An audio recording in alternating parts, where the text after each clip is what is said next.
Hello. Hi. Welcome to On the Fly podcast with, Oh, yeah. oh yes, with Blue and D. Hi. Hi. Let's start by cracking open a drink. Yeah. Happy Tuesday, everybody. Happy Taco Tuesday, Margarita Tuesday. I don't know what you're doing on Tuesday today. My choice of alcohol is going to be wine. What are you drinking over there, Jen? I'm drinking a classy Budweiser. That's probably I been like it. for over a month. I kind of miss this action right here, guys. I'm not going to lie. It's right here. See that? Some of us work out. I've gotten all year. Yeah. Ooh. So today is brought to you by Robert Manavi. Ooh, classy. Ooh, good class. It's almost Christmas, so we're good to go. It was either this or Angry Orchard, and Angry Orchard's too much.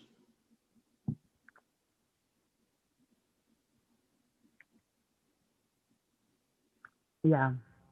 So, On the Fly podcast. On the Fly podcast, we are very excited to get together once a week to talk bar, restaurant, service industry. Everybody. Right? Like anybody who's pretty much been affected by COVID. Exactly. We had gotten together to talk about starting something fun and something to look forward to. I've been looking forward to it quite a bit. And do something for the service industry, about the service industry, by the service industry, really. So, I got this phone call, and she's like, "It's your podcast." I'm like, why didn't we think about this earlier? It's the end of the year. What's going on? So, started coming up with names. What are we going to do? How are we going to do this? How are we going to get across all our friends and peers and everything to talk about what's going on this year? So, how do we come up with On the Fly? So we started throwing around industry terms. A few we had was corner. Yeah. Slammed, and you're coming through like a door, and everyone's like, corner. That was. Can I speak to your manager? I think blue plate special. That I can't even say that. 86. 86. But we thought On the Fly. On the Fly, yeah. On the Fly is like when you totally fucked up somebody's order, and they were supposed to get a kid's meal, and you did not put it in, and you're like, holy fuck, I forgot this 8-year-old. And then you have to put it in the computer and then hit On the Fly and then hope that the kitchen doesn't fucking hate you. And that's why you have to be nice to your kitchen staff, guys. You gotta be nice to them. It will help you out in situations like that. Yeah. Or if you're hungry, you need French fries. Exactly. Yeah. So then for me, I am always probably my fault because I should have wrote it down of why I forget. And then the kitchen has to come and save my ass. And then I have to go to the table and be like, the kitchen is just forgot your kid's lunch meal. Yeah, man. I can't believe the kitchen did that. I'm so sorry. I'm going to go yell at them right now, okay? Don't worry. We'll take that off of the bill. Then you go to the kitchen and you're like, hey, they didn't tell me and the kid showed up. But really, it's because You gotta lie. Didn't have any pins. We're liars. We're like great liars, though. Because you're lying to everybody. Like, they literally say, we drink the most because we have to put on a mask. And it's true. Servers, industry people, we drink the most because we live behind a mask. Totally. Yeah. And you invested so much time into people on the hope that they're going to give you a good tip, which is 50-50. Yeah, you like that? Hey, I'm going to give you a good tip. Yeah, that's like you're not giving me a good tip. Don't ever say that. Just don't say it. Yeah, things to not say. That's Hey, I like it when somebody's like, here's my number. And they write it down on the receipt, and it's like not even a 5% tip. Like, if you want me to call you back, wouldn't you give me like double the tip? Like, you want me to get the tip, then give me a tip, you know? So, yeah. And who's gonna date a shitty tipper? no, we don't do that. No, we don't. We watch you. We watch you. We tell our regulars, hey, that person's cheap. Don't date that person. Yeah. So yeah, so on the fly is basically a way to cover your ass. Right? 100%. Yeah. 100%. I don't know a kitchen person. They probably hate on the fly. I mean, everybody does it. You can't say you hate it because not everybody writes everything down. I mean, besides me, but no, but I only write it down because like I'm a stoner, so I have to write things down. There, like, do you marijuana? That's the name. Yes, it does. I need to write things down, but we were talking before, like pins are an issue. Oh, pens. Yeah. 100%. If you don't have them, you don't have them. How are you going to work without a pen? It's because you go to work so hungover majority of the time, and you don't realize that you don't have a pen, or you forget your apron or your book or something. So you're having to like piece things together. Or your customers take your pens. And you know what? Like, fuck those servers that are like really on top of it, that have their super cool pins. And all like, the little, like all of them. There's like a row of them, and they have like all the different colors. Like, no. Where are you? You live at home with your mom, don't you? Mom, pack your server apron. Yeah, exactly. So, Dee, tell everybody when you get in the service industry. As long as I can remember, 14, 15, starting at Vons. I mean, I started at Vons bagging, service, customer service. That's already there, you know what I mean? So bagging, I worked at Starbucks, then I went to bars and restaurants, worked at Second Floor in Huntington, worked at Dublin there over here, I worked at Last Night over here in Costa Mesa. I work at a club and a bar now, a day club and a day bar. So I've just been in every little aspect of customer service, I feel like, and it's my life. So to not be doing that right now it's not gonna lie, a little stressful. Oh, let's be real here, right? I'll tell you what happened why I'm a little late.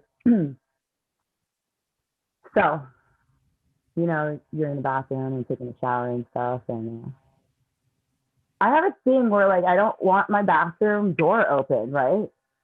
I like to put lotion on when I'm still a little moist, you know, batter it in, get it all. I don't know why I got a shower, my door's open. So it's freezing cold in there as soon as I get out.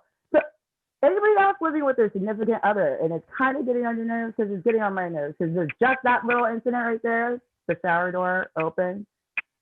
Yeah, I'm a little late because of that because I had to reheat the shower up, get into the shower, get back out, and then put lotion on. So sorry.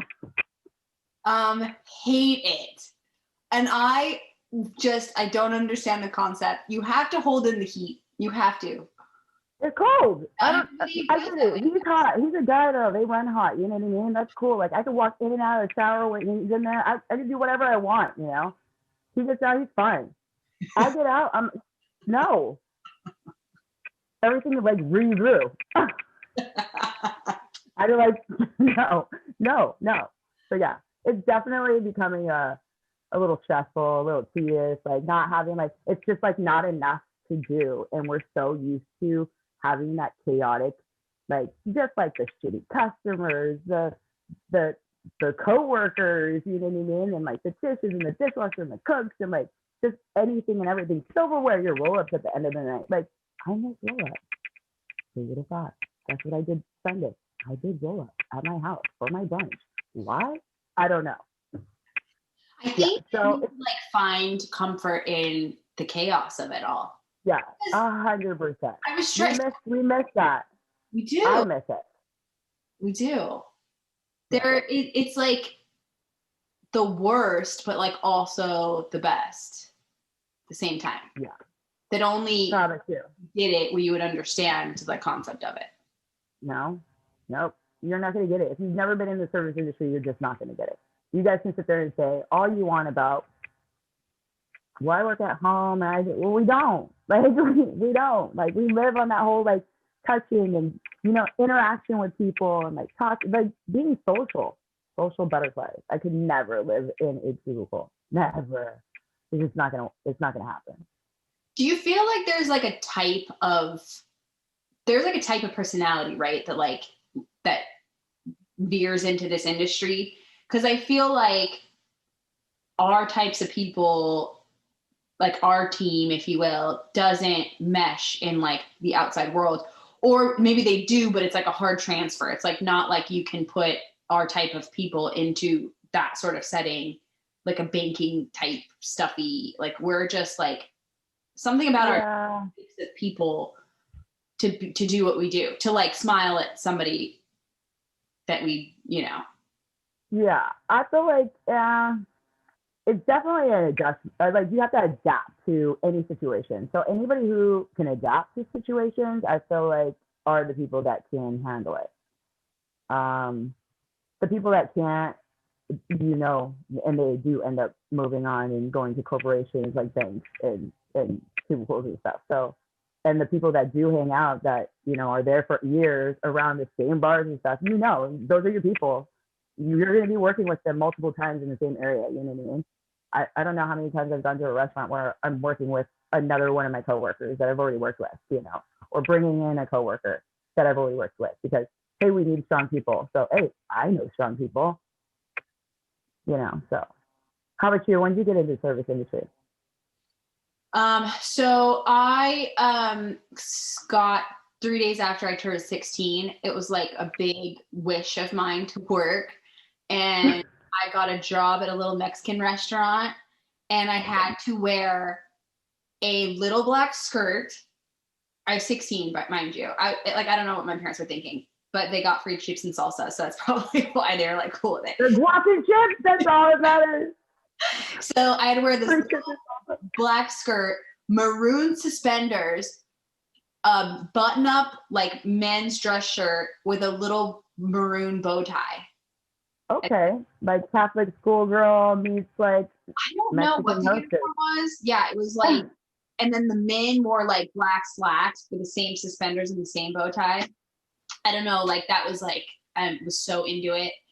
And I was a hostess. So that was like right after I turned 16. And then I just I like worked at pizza parlors, movie theaters, restaurants. And then it wasn't until I did like cosmetology for a while. And then it wasn't until that I was like, I'm just gonna try to bartend. And so I got a job at a little dive called Surf City Saloon. This little punk rock bar on Beach Boulevard and Hamilton, I forget, Maine. I think Maine and Euclid actually. So I got a job there, had no fucking clue how to bartend, like no clue. So I interviewed and I was like, and she was like, it doesn't matter. And I was like, I don't know how to make any drinks. And she was like, doesn't matter. And I was like, okay. So, like, should I like learn a couple? And she was like, doesn't matter. I was like, okay, cool. It really doesn't matter. Like, it's all your personality. Like, if somebody orders a drink and you don't know, but you just have that like, oh, what's up? And give it to them and they're like, yeah. Wasn't your drink that you ordered, but still made you like it. Because guess what? It's your personality. And you can sell anything. If it's you, if it's me, I feel like I can sell anything. Yeah. Give me a piece of shit. I will sell it. Too, like majority of like bar stuff. I think so. Like looking back and like I tell people the same thing. Like who cares? Like if you don't know it, who fucking gives a fuck? It doesn't matter. That what I didn't know then that I know now is that mostly everybody's gonna drink like straight like vodka soda. So like you don't need to be normal drinks. Yeah, those basic bitches. Or beer. And then you are going to have those people that are like, can I get a fucking Cuba Libre? Like, and you're just like, Oh, like go fuck yourself. It's like a Yeah. romantic. Yeah, just say it. Say yeah. So like, and I think like also there's those are so far and few, especially like when I worked at Surf City, it was so far and few between. It was like a neighborhood bar with like a group of these awesome bar patrons called the Barstool Saints, and they were just like fun and I love it. rowdy and like just drank like hard booze and beers, and so like it was a perfect intro into the bar industry. And then I got a job at Second Floor. So that bar got bought out by a gay bar. One of my favorite places of all time working was at the gay bar. It was just fun and like fun to the 10% all the time. And then that one was slowing down and about to go under. And then I got a job at Second Floor. And that's when I met like my biggest group of ladies, which is D, you're a part of. And Hi. caused so Yeah, everybody. That's when I met a lot of people at Second Floor. That was our springboard, I feel like. in downtown Huntington Beach by the ocean, very heavily tourist. It was like the only rock and roll bar restaurant in that vicinity. Very very cool place and very cool people, and we kept it pretty, you know. We kind of spread out within there though, and took over a lot of downtown, but. And then I moved to New York. So I worked within that company and did a bunch of different restaurants. I took over Ollie and Jack's. Then I opened and Ladera Ranch, and then opened a burger spot. And then I moved. I was like, I'm gonna go big. So I went to a corporation. It was still family owned, but it was still way bigger. And then I like got burnt the fuck out. I hated management's just a tough place. It's hard.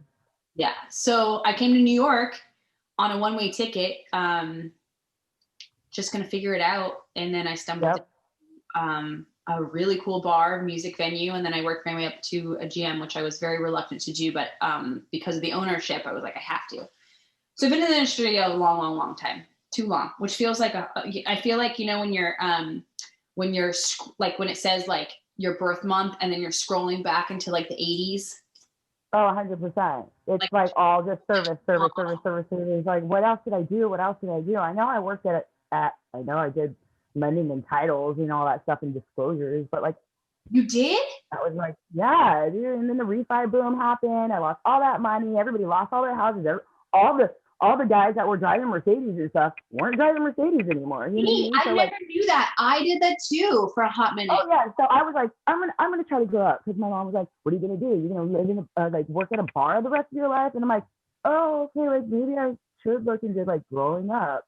So I like got a job at a cubicle, like in a cubicle, just like slaving my life away, wanting to hang myself with that fucking like cord of it was horrible, okay? And I was there for maybe a year and a half, and then that whole thing happened and everything crashed and all that stuff. So I was like, wait, why did I even leave the bar industry to try to pursue an adult job? Like, I'm fine. And I get so many customers that are like, wow, you guys always go on vacation, or you guys always have money, or you guys are always going this trip and that trip and this trip. And it's like, because we don't have to slave away in a cubicle or in an office for like 90 hours a week.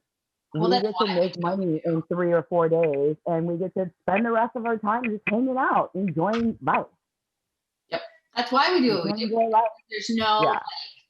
There's no rules to it, if you will. Like, I mean, there is, but not really. Like, you can travel and you can like go to work hungover, and you can't like, you know, you can get your shift. Well, that's like, but then it kind of, and this is what it's like, it segues into this too. So, you know, back in the day thinking, okay, I need an adult job and everything. Let me go and find an adult job and get a job at an office.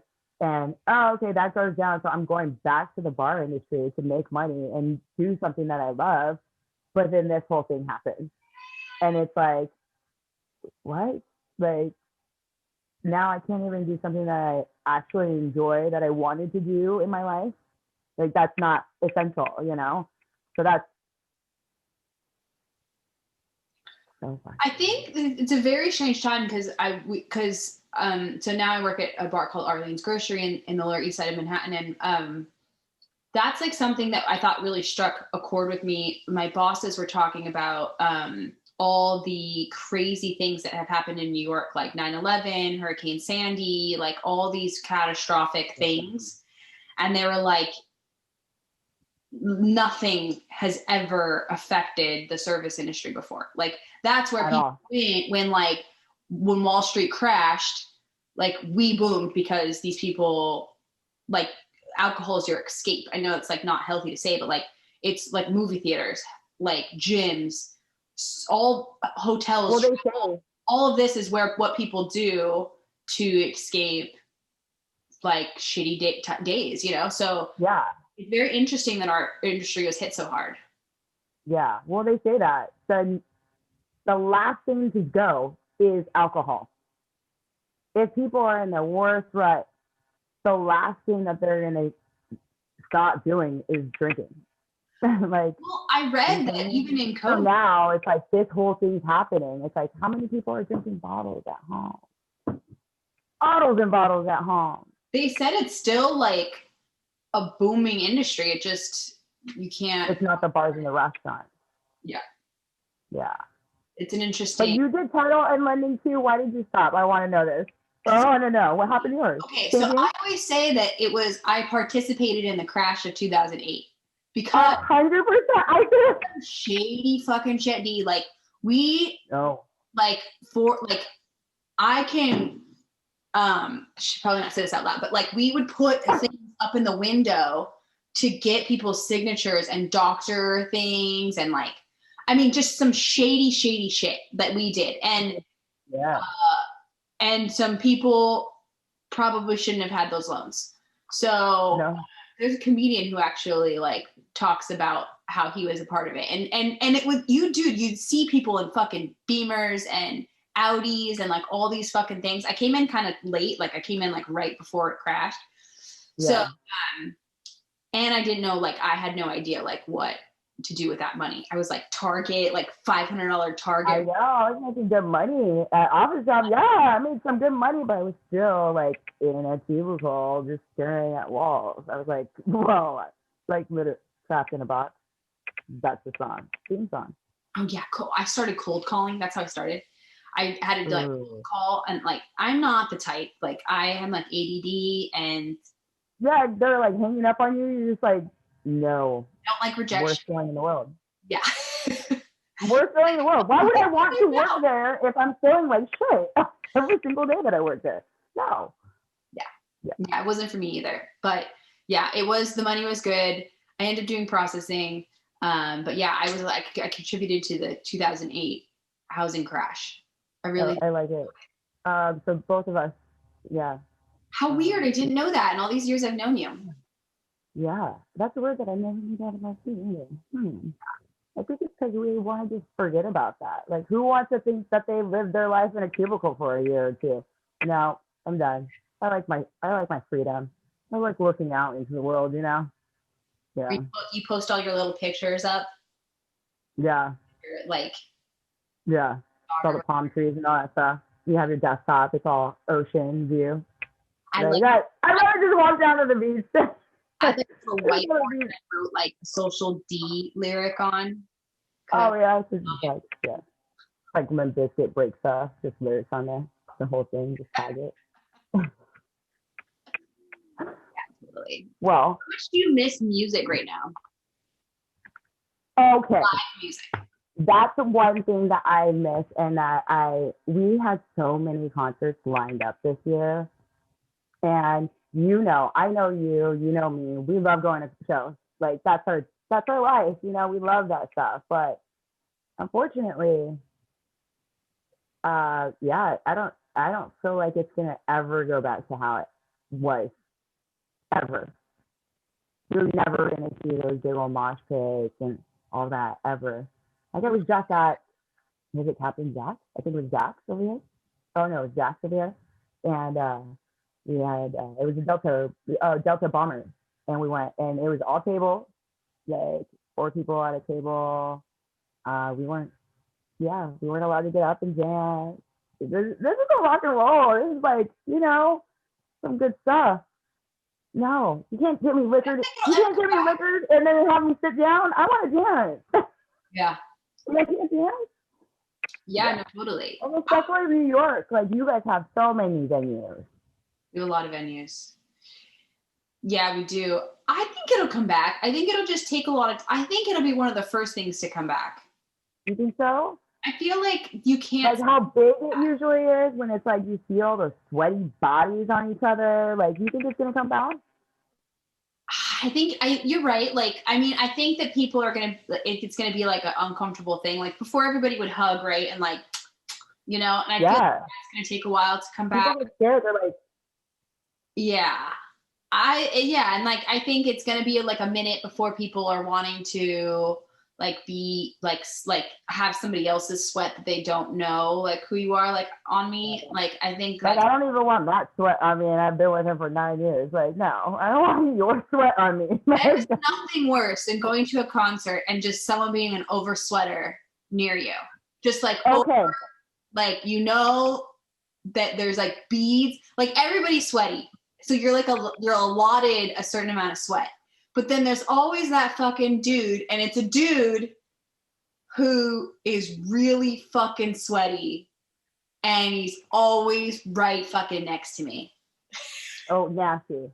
That reminds me of a story. Okay, don't judge me. Okay. I got a POD concert like a long time ago. But what's his name with the braids? I think it was at least. No, was it a corn? I think it was a corn concert. The dude with the braids. Yeah, Jonathan Brandis, right? Okay. Braids? Okay. I remember being at a show, corn show. He's in this, and we're in the front, right? He's whipping his freaking braids around, and I just feel sweat. I mean, at that age, I was like, yes! But like, no. Thinking about that now, I'm like, no, I don't want to sweat in my mouth. That's not cool. So the same thing almost happened to a friend of mine. His name's Simon. He's like one of my old-time favorite people.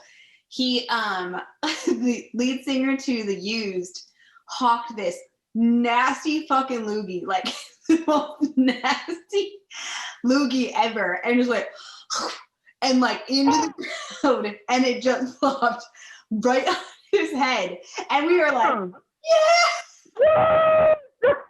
Now you're looking back at it, you're like, no!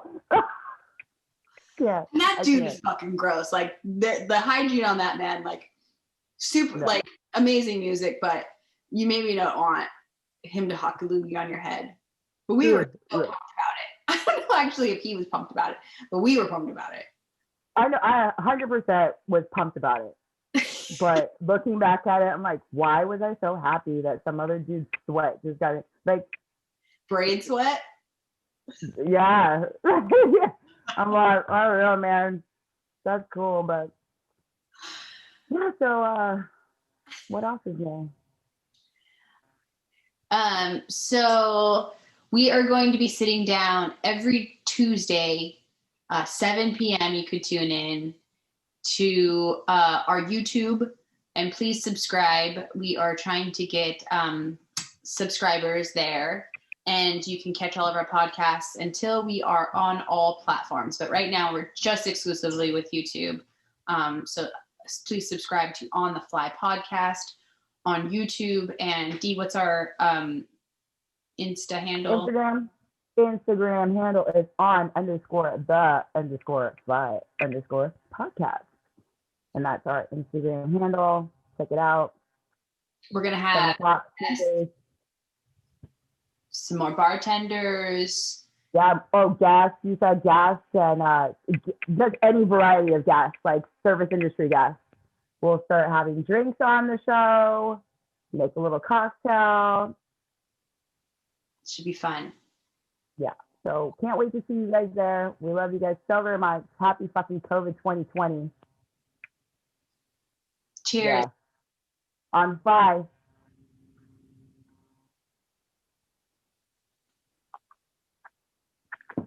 All right.